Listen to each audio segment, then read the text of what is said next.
No on-the-field legal moves, but they did add another person to their front office. They've had some major defections during the last 6 months, and they've got to restock and reestablish their front office. And they did add an executive who was here before.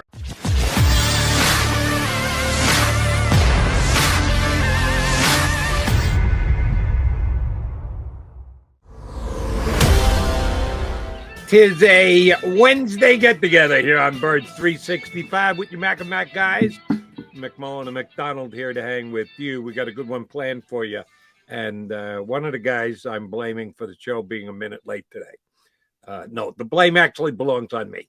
Because yours truly was sitting here checking the latest post on Eagles, IGGLES Blitz.com. Tommy Lawler, who's been on with us earlier, covered the team for years here in town, now does it on his own on EaglesBlitz.com. I was just checking his latest posts, and I looked up the clock. Oh, shoot, 59. Damn, I'm late. So I had to punch up the video and join my buddy John McMullen for the next 2 hours. We'll stay a minute late. Sorry, John, you're going to be a minute afterwards because you're going to help me pay the price for being a minute late here today. Got a bunch of things we're going to discuss over the next 2 hours, including, as I mentioned, talking to Tommy Lawler from Eagles Blitz and our buddy Chris Franklin from NJ.com. No on-the-field legal moves, but they did add another person to their front office. They've had some major defections during the last 6 months, and they've got to restock and reestablish their front office. And they did add an executive who was here before, correct? Yeah, Matt Russell, who for years was John Elway's sort of right-hand man out in Denver, which a lot of good, but that some bad, depending on who you want to talk to. But yeah, he was here, I think, in 2006, somewhere in that range for a number of seasons. So obviously some familiarity, although it's been a while. It's interesting because I talk about these things all the time. Remember what happened in Denver? You know, George Payton comes in, takes over as general manager. You know, there's probably people in that department who had an extra year on their contract, and that's sort of what happens. And now it ends, and you're available. And the Eagles have had significant attrition, and sort of the nature of that part of the industry, the back and forth. I always talk about coaching as a very nomadic profession. Personnel is probably even more nomadic than coaching. A lot of movement this time of year. See it all over the league. And here's another example, because this was obviously a pretty big name in Denver for a lot of years. And I love the way it was reported. You just kind of cut to the meat and the potatoes of it. Supposedly, Matt Russell retired in January of 2021 when John Elway was replaced as the general manager of the Broncos, except if he had another year to go on his contract. Then is it really retirement if you're still getting paid every 15th and 30th of the month? No, you're just taking a year's paid leave. And he's jumping back into the fray with the Eagles here. So his retirement, as we've learned with Tom Brady, retirement is a relative term because you can change your mind to do anything you want and come back thereafter. Brady, and now even the most different situation I've seen, he's playing, but he's already got his next job lined up. Yeah. A rather high-paying job. You and I speculated on this yesterday. How much would they actually pay Brady? Andrew Marchand of the New York Post reported it. 10 years, $375 million, $37.5 million a year to call 20-some-odd football games. Man, you talk about a good gig. Fox came out and said those reports aren't exactly accurate. Oh, I'll bet you they're not far off, though. Marchand's pretty good, and he is Tom Brady, so he's going to get paid. So while supposedly Matt Russell was retired for a year, he's back in the fold, and he's with the Philadelphia Eagles in an undetermined yet position, which I don't know about you as a sports fan. I know it's really none of our business. We can ask for it. We'd like to know it, but they don't necessarily have to tell anybody anything. And there is the always ever-present executive assistant to the general manager. which you never know what those details are made of. Don't know what his title is going to be with the Eagles, but you think it's going to be a pretty significant role, don't you? That's interesting. I think it's going to be similar to Dave Caldwell, so he's going to be in that same type of role. So, I always joke, it's not the title, it's the job description. Like, what do you do? Right. Is the more important part.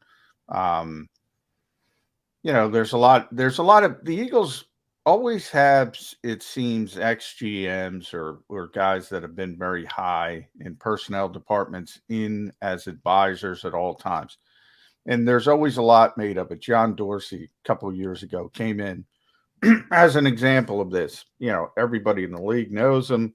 It was pretty splashy when it was reported. And it ended up that John, never came to Philadelphia, really just wrote reports from, his house and was there to be truly a consultant on personnel matters. Whereas, Andy Weidel runs the scouting department. I talked about Catherine Raich and her job title, which encompassed everything in football operations, not only personnel, but contracts, analytics, everything. So it's like, what do you do? I think, and we'll see how it shakes out. I think Matt's here to do similar to what Dave Caldwell does, and that's to be more of a consultant and a guy who chimes in and can offer advice to the Andy Weidels of the world. And we'll see. By the way, Pittsburgh had another second interview yesterday, which was not Andy Weidel. So maybe it's looking more and more likely that he will be here. So if that ends up the case, he's still running the personnel department. He's still in charge of the day-to-day operations. And I think Matt's going to be in that similar type role, just another Dave Caldwell-like presence. And then they're going to hire directors of player personnel, which they've already brought in Charles Walls. I think it's Charles. I always get, every time I hear Walls, I want to say Everson. Everson. You and I are in the same exact. I gotta sit and think. And I know they like the way that they describe it as Ian Cunningham and Brandon Brown. Ian was sort of like majored in college, minored in pro. Brandon majored in pro, minored in college, and they sort of split the job. I think they're going to do that again. And then the big and the key hire is going to be who replaces Catherine Raich and what the job title is. Because one of the reasons they lost Catherine is because of the job title. This is how bizarre this league is. And I even asked this question of people in the Eagles organization. Like, her job title is bigger than Andy Weidel's job title, for instance. Andy handles scouting. Catherine's, I explained the flow chart, is above Andy and crosses over to all departments, or did when she was here. But all the NFL concerns with these hires is personnel. Like, they don't factor in anything else. So when you talk about GM jobs or assistant GM jobs, what they look at is the contract and the defined language on personnel. Like, are you second in command on personnel versus, a GM? Do you have final say over the roster? And that's what they look at, and that's all they look at. And just by the title, and the Eagles should probably button this up and fix this. For whatever reason, they haven't wanted to give out the title of assistant GM. If they want to keep people, they might want to start thinking about giving out that title because of the way the NFL does business. And the way that it is perceived around the league, this is one of those areas where truly perception is a reality.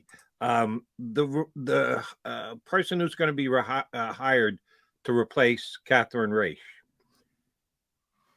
It's a Jeff Lurie hire. I understand it's a Jeff Lurie hire. Basically, every job within the organization you can consider a Jeff Lurie hire, because bottom line, if he says no, then it's no. The person isn't going to be hired. So we know it's a Jeff Lurie hire. How much input on that do you think Howie Roseman has? Because I was about to say, I think it's a Howie Roseman hire. You think Howie's going to pick that? Look, if for whatever reason Jeffrey Lurie doesn't like with the way he's going, I'm sure he could step in and say, "No, we can't do that." But other than that, yeah. And we're going to have Howie on. So if the sports take guys, Derek Gunn, Rob Ellis, Barrett Brooks, they're going to have Howie on today. So stay tuned for the JAKIB Media channel. And maybe if they're listening, they can ask him that. Yeah, I think it's completely his hire. Okay.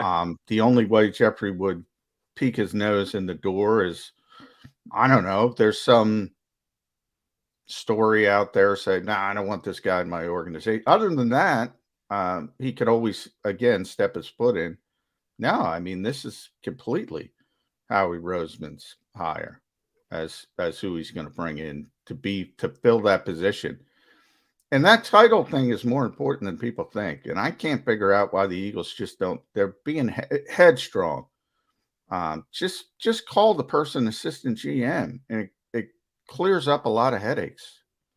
So you believe the person who is hired to replace Catherine Raich is the de facto assistant general manager? Since Yes, on the flow chart, that person would be number 2 behind only Howie. Oh yeah, and that's what Cat was, and that's what is weird to me when it comes to the NFL part of this. Like, the Eagles know that. The Eagles explain that. The Eagles, are the ones who give us the information and say, this is her role. This was her role here. She's, in charge of this, and all these things.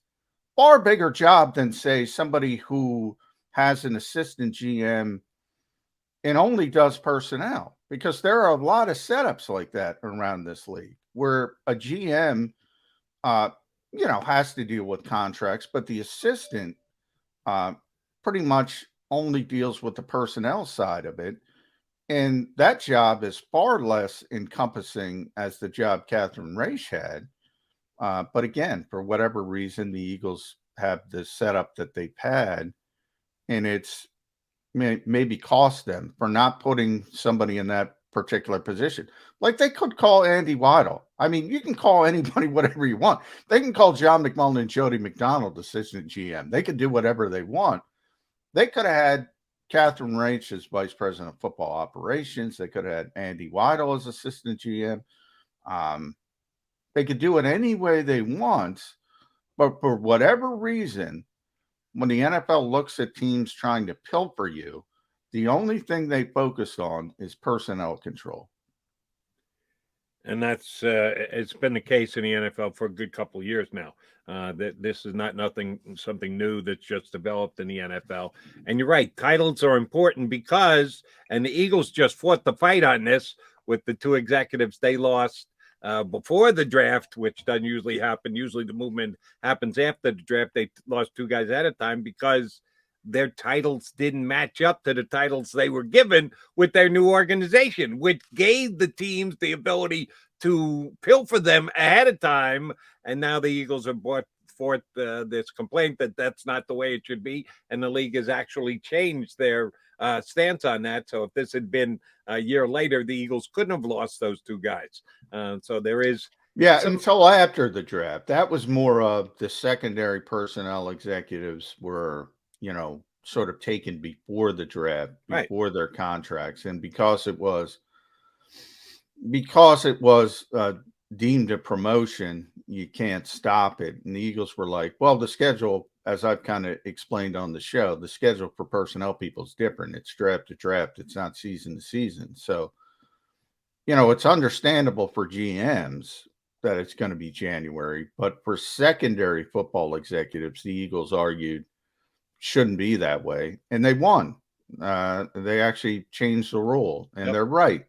But they could have lost him after the draft. So it just would have happened after the draft.